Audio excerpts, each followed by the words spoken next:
If you answered Shobu Karafuda, you probably played Duel Masters in the mid-2000s. Never understood why the original intro doesn't include nature, i.e. green, but I guess the dubbing company for the first season, Plastic Cow, hated green wizards. Nature duelists. Shobu also has his flaming hand up in the air and you're meant to duel with your cards. Just thought I'd point that out. The latter was news to me. I thought you were meant to use pistols at dawn. So, Duel Masters, for those unacquainted with the property, has an interesting origin story. Being published by CoroCoro Comics starting in late 1999, the manga was used as a promotional tool for Magic the Gathering. Duel Masters the TCG not being introduced until the 7th collected edition, or Tonkoban, some 3 years later in 2002, wherein Duel Masters shifted from being a Magic advertisement to its own thing. Why? Well, I think it seems reasonably obvious.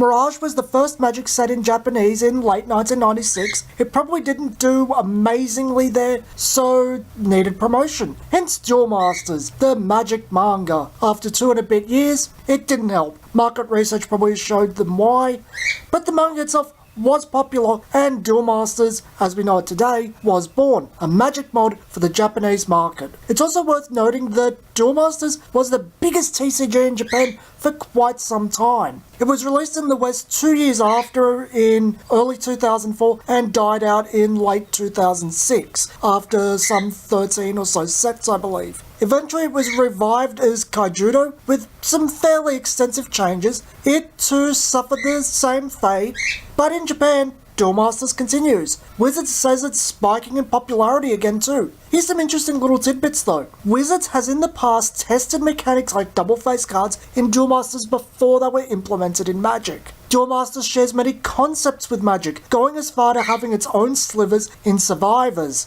which was a favourite deck of mine. Some Magic characters have appeared in Duel Masters. Duel Masters is seen as a kiddie Magic by many, and the moniker isn't exactly unjustified. It simplifies the game a lot, removes most anything that would cause stress, like instant speed things that can be cast at the player's discretion. It's also much swingier than Magic, and has art more in tune with what kids would enjoy, though the art is decidedly more Magic-like than full-blown anime. Strangely enough, this isn't the first time simplified Magic for kids was done by Wizards of the Coast. Portal in 1997 was designed as a core set with kids in mind, simplified rules, cards, lacking instants and enchantments. So, how do we play Duel Masters with Magic cards? Is it possible?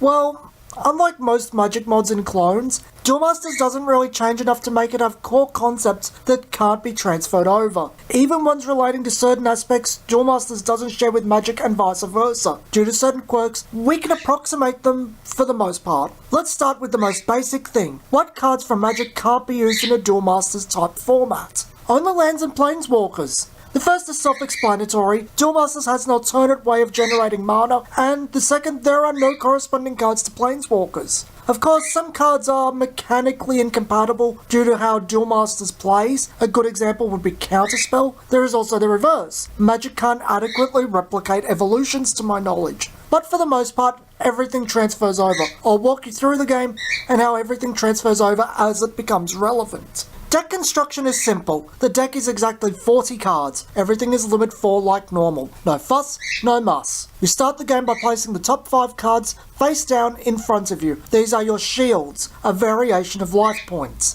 After all 5 have been destroyed, if that player is hit one more time, they lose. But more about this mechanic later. Draw your opening 5 card hand. There is no mulligans in Duel Masters. Then decide who takes the first turn. You start your turn by untapping all your creatures and mana. No difference there.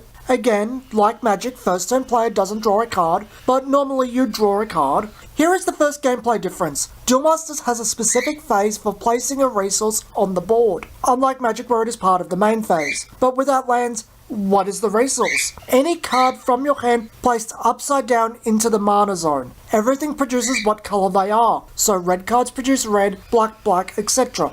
Artifacts would produce generic, Eldrazi would produce colourless. So what about dual colour cards? Those are tap lands. They come in tapped but produce either one. From here we hit the main phase. Creature spells and enchantments are cast a bit differently in Duel Masters. Where in Magic you pay what the card asks, with Duel Masters you use the converted mana cost. So red red 2 would be 4, but one of that payment must be paid in red. So instead of becoming red red 2, it's effectively red 3. A card that say black black blue 1 would just be black blue 2. Enchantments also work a bit differently here. Auras work like equipment, wherein you pay the cost again to equip them to something, but they can't be equipped as anything else until the original owner is dead. In Duel Masters, this is called a cross gear. Normal enchantments now equip to a shield. They stay in play until the shield is destroyed. In Duel Masters, this is called a castle, and the act of equipping a shield is called a fortification. One last thing before we move on. All instants and cards with flash become sorcery speed when played from the hand.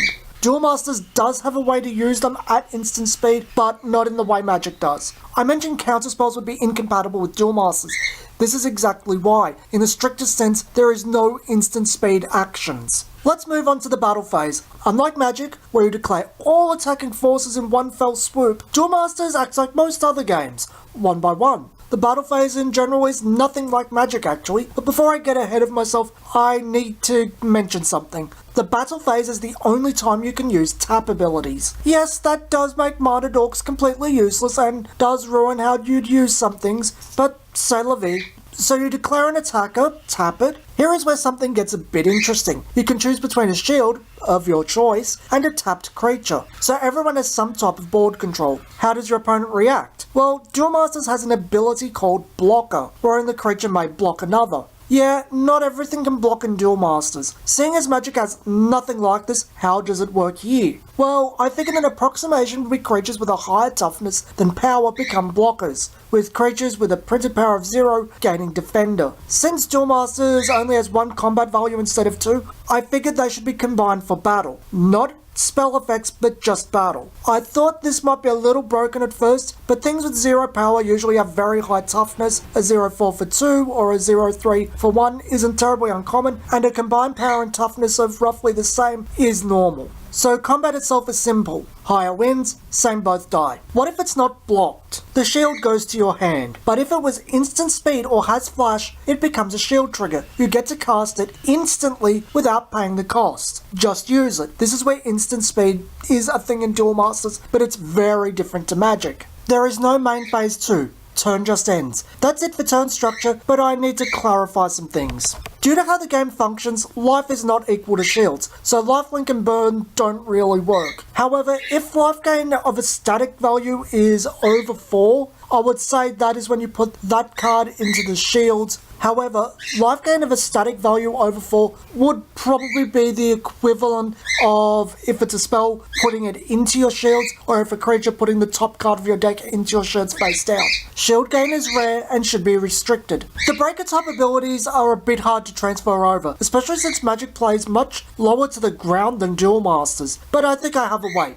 Presuming the creature has higher power than toughness, and it's got a CMC of 5 or 6, it gains double breaker, breaks 2 shields. 7 or 8, triple breaker. 8 or 9, quattro breaker. And 10 plus, world breaker. All pretty self-explanatory by the name still world, which would have pentabreaker if they kept the naming convention. There are probably better ways of doing this involving maths, comparative values between games and whatnot, but this is just giving a look over the general cost of the breakers as Duel Masters progressed and using that as a base. Does have a little part to do with power too, but this seems more basic.